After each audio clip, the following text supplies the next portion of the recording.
Anime fans are eating good right now as we got the return of Made in Abyss with its second season, and my gosh, it is as good as ever.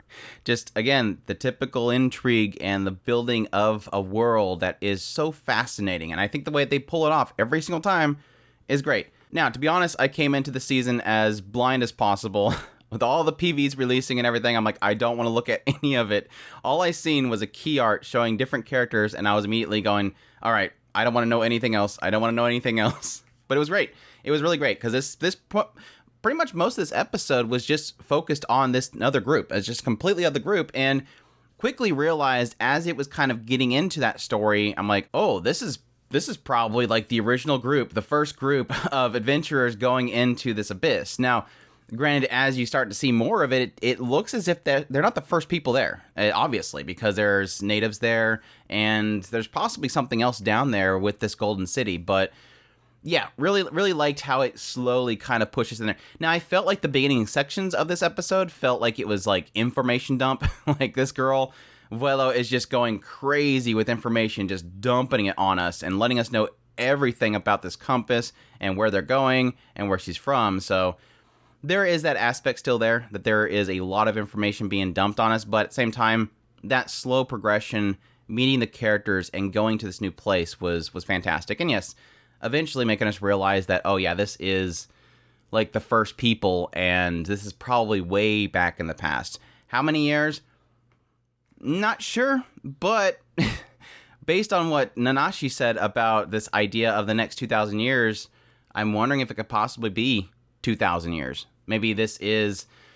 I'm already drawing conclusions here. I'm already drawing my thoughts here, and that's that Bondred possibly was a part of this group that we're seeing down here. Wazu-chan, maybe, I don't know, but somebody in this group might possibly be Bondred. So we'll wait. We'll see. We'll see eventually, or maybe he'll show up later on, because obviously they didn't go out of its way in order to introduce this person that was doing horrible things to Vuelo, just to not have them show up eventually. Or were they calling her Iluko? I'm not sure. I don't remember exactly what they were calling her. Vuelo, Iluko, this new girl they introduced at the beginning of this. But yeah, to kind of get into this episode, kind of opening it up with, yes, Vuelo, Iluko talking about this compass that she received, or at least she got a hold of from this guy that was pretty much her owner. And he was doing terrible things to her, but at some point he apparently found a boat with a bunch of people in it that weren't doing good. Some of them were split in half. Some of them were charred. There was one guy that was still alive, but he was out of his mind. Now, here's the question mark that I have right now. Obviously, these people were nowhere near the abyss because they got the compass to find out where the abyss is. So it kind of indicates here that they died due to some sort of the actual curse itself, the abyss sickness. Now, how did they get here is the big question mark. Did they arrive at the abyss, go into the abyss, come back out of the abyss, and they were dying and they got in the boat and then they eventually just blew up and charred or whatever? Or possibly did they get transported from down in the abyss to the surface on the ocean? Why would they get transported onto a boat? There's a lot of questions that get raised with that whole situation. Or the fact that they just went down there a little bit, seen something, got out of there, and then were attacked as they left or after they got on the boat. So, but it kind of indicated that these people were obviously turned inside out and stuff, which kind of indicates typically that the sickness got them, that something morphed them and killed them. But yeah, this guy that owned Iluko gets this compass from the guy, and that somehow ends up in Iluko's hands, as it seems as if they sent them off to find this place. Like, you're going to go travel and find this place. They are all training, Iluko and all these other people they were training in order to become these adventurers that will go out into the ocean and find out where this compass leads, this golden city that the guy talked about. So that's when we get the introduction to the idea of these three sages, that this guy, Ougonkyou, he apparently has this group of people, and the ones that he deems as sages are like these higher tier of this group of people. Now, I don't think it's really anything special, because it really indicates that these are all just basically disposals of society, essentially slaves. And so she doesn't see herself as anything special, but obviously he's deeming her something special, and that gets in this whole conversation about what's ugly and not. She has a lot of self-esteem damaged, obviously, due to this guy that owned her putting her through crap. Whatever he did with her body, just had his way with her, burned her, did horrible things to her. They even have this point which he mentions when he got this compass from this guy, the guy died. He wasn't as durable as she was. And so that kind of indicates that he was putting her through crazy stuff. We see that, him burning her with this thing. So yeah, you basically have a group of rejects, these people that were just sent off by the kingdom to go find this place of gold. And they're kind of making, it seems like almost as if this guy, Ougonkyou, he's almost making the best of it. Like he's trying to make people into something more than they actually think they are. Again, even though Iluko believes that she's dirty, that she's ugly, he sees something in her, and additionally, she is the beacon. She is the compass, so to speak. He could have took the compass from her, but he's making her into something. And that's the same thing with Belov. He's this other guy that's with them. He's considered a sage. We don't really quite know what he's special about him, but it could be, again, a similar thing where it's not that he's special, it's that he's made special. You know, like I mentioned earlier, when they finally arrive at the place where this compass leads them to, it is the island where the abyss is at. And again, like I mentioned before, they're not the first people there. There is natives there, and they quickly want the compass back from them because apparently it's a special relic in some way. But despite all the warnings of not going to the abyss, they are going there because that's, again, where the place they believe the Golden City is. And that's where we meet a young girl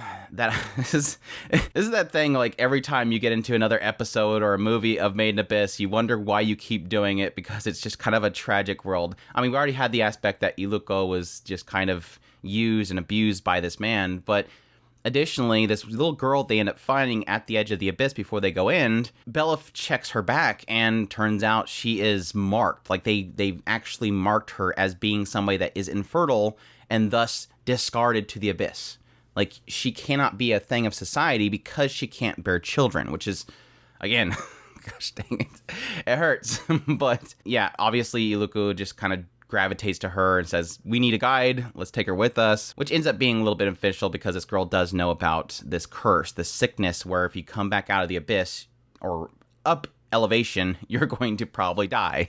But yeah, to wrap up their story, they eventually go all the way down the abyss, all the way to this place that is the Golden City, which at parallels to our current story of current time, we're paralleling it with the point in which Rico and all them arrived there as well. Heavily indicating this idea that they were building up this backstory of this group so that we can get an idea of either the marks they leave behind or the possibility of some of them still being there and knowing how they got there.